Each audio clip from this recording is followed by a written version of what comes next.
Hello दोस्तों, नमस्कार। आपके अपने यूट्यूब चैनल एनालिसिस क्लास में स्वागत है। दोस्तों, आज की इस क्लास में BBMKU यूजी सेमेस्टर थर्ड, ठीक है, और कल के एग्जाम में पूछे गए क्वेश्चन पेपर को देखने वाले सेक पेपर, ठीक है, स्किल इन्हेंसमेंट कोर्स, ठीक है, constitution of India and human rights, ठीक है, जो कल के एग्जाम में क्वेश्चन पेपर पूछे गए।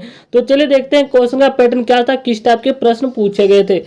तो जैसे कि आप लोगों को पता होगा कि समय 2 घंटे दिया जाता है और फुल मार्क्स का एग्जाम 40 नंबर का होता है। 10 नंबर आप लोग को कॉलेज के स्तर पर इंटरनल एग्जाम होता है, ठीक है। तो चलिए देखते हैं क्वेश्चन का पैटर्न क्या था। तो टोटल आप लोग को 5 प्रश्नों का उत्तर देना था। Answer any 5 question in which question number 1 is compulsory, ठीक है, कि 5 प्रश्नों का उत्तर दे, जिनमें से प्रश्न संख्या 1 अनिवार्य है। और क्वेश्चन नंबर 1 में आपसे 8 ऑब्जेक्टिव प्रश्न पूछे जाते हैं, 8 नंबर का, ठीक है।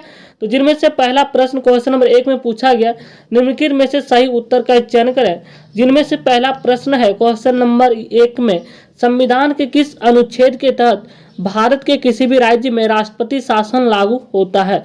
तो संविधान के किस अनुच्छेद के तहत जो है भारत के किसी राज्य में राष्ट्रपति शासन लागू होता है। तो यहाँ पे राइट आंसर हो जाएगा 19, right answer option number B होगा, अनुच्छेद जो है 356 के तहत, ठीक है। Right answer option number B, अनुच्छेद 356 के तहत जो है भारत के किसी राज्य में राष्ट्रपति शासन लागू होता है।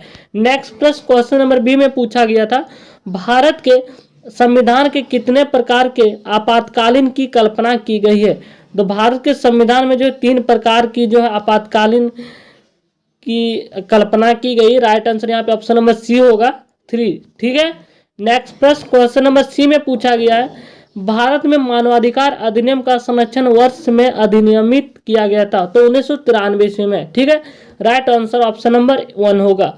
नेक्स्ट प्रश्न क्वेश्चन नंबर डी में पूछा गया था, fundamental duties are contained in, यानी कि मौलिक कर्तव्य निहित है, यानी कि फंडामेंटल ड्यूटीज जो है किसमें निहित है। तो यहाँ पे राइट आंसर ऑप्शन नंबर ये होगा, अब भाग 4 के अनुच्छेद 51 के ए में, ठीक है। राइट आंसर ऑप्शन नंबर ये होगा। नेक्स्ट प्रश्न पूछा गया था ई में, भारत के संविधान द्वारा कितने मौलिक अधिकार प्रदान किए गए। तो भारत के संविधान द्वारा जो है टोटल 6 मौलिक अधिकार प्रदान किए गए। राइट आंसर ऑप्शन नंबर 4 होगा, ठीक है, 6।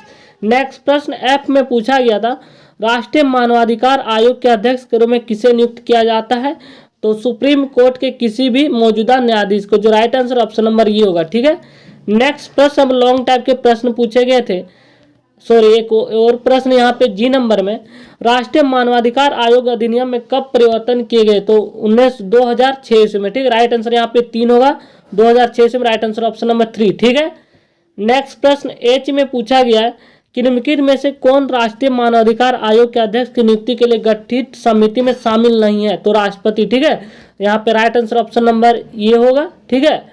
नेक्स्ट प्रश्न 2 नंबर से, अब यहाँ पे लॉन्ग टाइप के प्रश्न पूछे गए, प्रत्येक प्रश्न 8 नंबर का रहने वाला, और यहाँ से आपको 4 प्रश्नों का उत्तर देना है, ठीक है।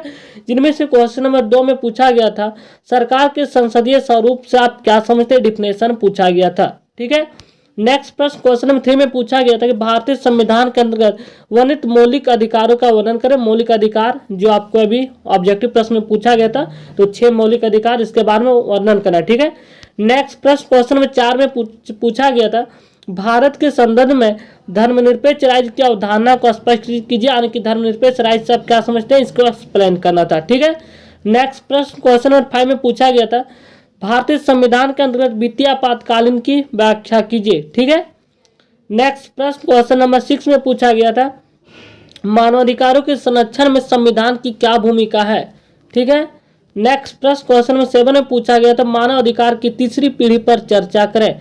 और क्वेश्चन नंबर 8 में पूछा गया था, मानव अधिकारों की सार्वभौम घोषणा 1948 के महत्व की व्याख्या करें। इस प्रकार यहाँ पे क्वेश्चन नंबर 2 से 8 तक में से आपको यहाँ पे 4 प्रश्नों को लिखना था, 8 नंबर का प्रत्येक प्रश्न था, और आपको 8 लॉन्ग टाइप के ऑब्जेक्टिव प्रश्न पूछे गए थे। तो इस प्रकार मिला जुला कर आपको टोटल 40 नंबर का एग्जाम में प्रश्न पूछे गए थे। तो थैंक यू गाइज, मिलते हैं नेक्स्ट वीडियो में इंपॉर्टेंट क्वेश्चन के साथ।